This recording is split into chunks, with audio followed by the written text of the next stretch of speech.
அனைவருக்குமே வணக்கம். சற்று முன் கிடைத்திருக்கக்கூடிய ஒரு மிக மிக முக்கியமான செய்தி ஒன்று வெளியாகி உள்ளது. சற்று முன் திடீர் ராஜினாமா செய்த செந்தில் பாலாஜி, நீதிமன்றம் அதிரடி தீர்ப்பு, இது மாதிரி செய்திகள் வெளியாகி இருக்கு. ஏற்கனவே பார்த்தீங்கன்னா செந்தில் பாலாஜி அவர்கள் நிபந்தனை அடிப்படையில் தான் பார்த்தீங்கன்னா ஜாமீன் வெளியிருக்கார் இல்லையா. ஏற்கனவே திடீர்னு பார்த்தீங்கன்னா புழல் சிறையிலிருந்து பார்த்தீங்கன்னா வெளியில் வந்த உடனே ஒரே நாட்களிலேயே பார்த்தீங்கன்னா அமைச்சராக பதவியேற்றது தான் பார்த்தீங்கன்னா உச்சநீதிமன்றம் திமுகவுக்கு பார்த்தீங்கன்னா கேள்வி எழுப்பியிருந்த நிலையில் பார்த்தீங்கன்னா இப்போ அதிரடியாக செந்தில் பாலாஜி அவர்கள் திடீர்னு ராஜினாமா செய்த சம்பவம் தான் உச்சநீதிமன்றம் அதிரடியாக தீர்ப்பு அளிக்கிற சம்பவம் பெரும் பரபரப்பு ஏற்படுத்தியிருக்கு. ஏற்கனவே செந்தில் பாலாஜி அவர்கள் பார்த்தீங்கன்னா சட்டத்துக்கு விரோதமான பண பரிமாற்ற வழக்கு சிக்கிய சம்பவத்தினால 1.5 வருட காலமாகவே புழல் சிறையில் இருந்தார் இல்லையா. இதிலிருந்து பார்த்தீங்கன்னா வந்த 2 நாட்கள்லேயே பார்த்தீங்கன்னா அவர் அமைச்சராக பதவியேற்றது தான் திமுகவுடைய அரசுக்கு உச்சநீதிமன்றம் பார்த்தீங்கன்னா செந்தில் பாலாஜி அவர்களுக்கு பதிலளிக்குமாறு உச்சநீதிமன்றம் பார்த்தீங்கன்னா தீர்ப்பு அளிக்கிறாங்க.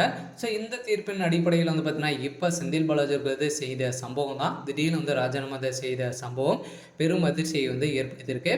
ஏற்கனவே பார்த்தீங்கன்னா செந்தில் பாலாஜி அவர்களும் டிடி தினகரன் அவர்களும் இடையே பார்த்தீங்கன்னா ஒரு க்ளோஸ் ஃப்ரெண்டாக தான் இருக்காங்க இல்லையா. இப்போ பார்த்தீங்கன்னா டிடி தினகரன் அவர்கள் பார்த்தீங்கன்னா ஒரு தொகுதியில் மிகப்பெரிய வெற்றி பெற்றிருந்தார். இதுக்கு உடந்தையாக பார்த்தீங்கன்னா செந்தில் பாலாஜி அவர்கள் தான் இருக்கா இல்லையா.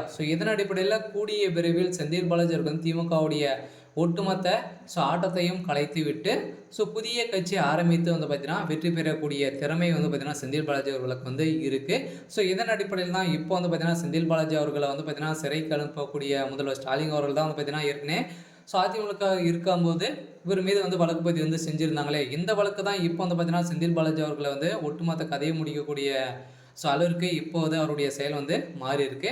இதன் செயலால் தான் பார்த்தீங்கன்னா இப்போ திமுகவுக்கு ஒரு மிகப்பெரிய துரோகமாக தான் பார்த்தீங்கன்னா செந்தில் பாலாஜி செய்து விட்டு இப்போ அது திடீர்னு ராஜினாமா செய்து அடுத்ததாக திமுகவுடைய கூட்டணியிலிருந்து பார்த்தீங்கன்னா விலக போகிறதாகவும் ஒரு பரபரப்பான செய்தி வெளியாகி வருகின்ற நிலையில் தான் இப்போ செந்தில் பாலாஜி அவர்கள் பார்த்தீங்கன்னா திமுகவுடைய அமைச்சரவையிலிருந்து பார்த்தீங்கன்னா விடுதலை பெற்றிருக்காரு.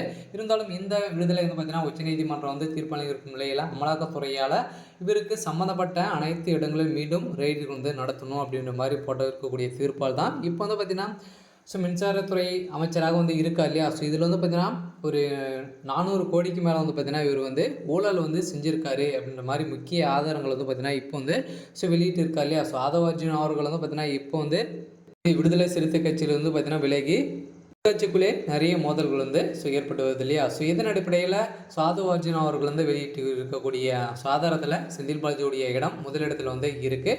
அதனால் திமுகவுடைய ஊழல் செய்யக்கூடிய அனைத்து பணங்களும் பார்த்தீங்கன்னா எங்கிருந்து அவங்களுக்கு பணம் வருது, அனைத்து விவரங்களும் பார்த்தீங்கன்னா இப்போ ஆதவர்ஜுன் அவர்கள் வெளியிட்ட சம்பவத்தினால்தான் திமுகவுக்கு ஒரு மிகப்பெரிய இடியாகவும் ஒட்டுமொத்த கதையும் முடிக்கக்கூடிய அளவிற்கு இப்போ நடந்திருக்கு.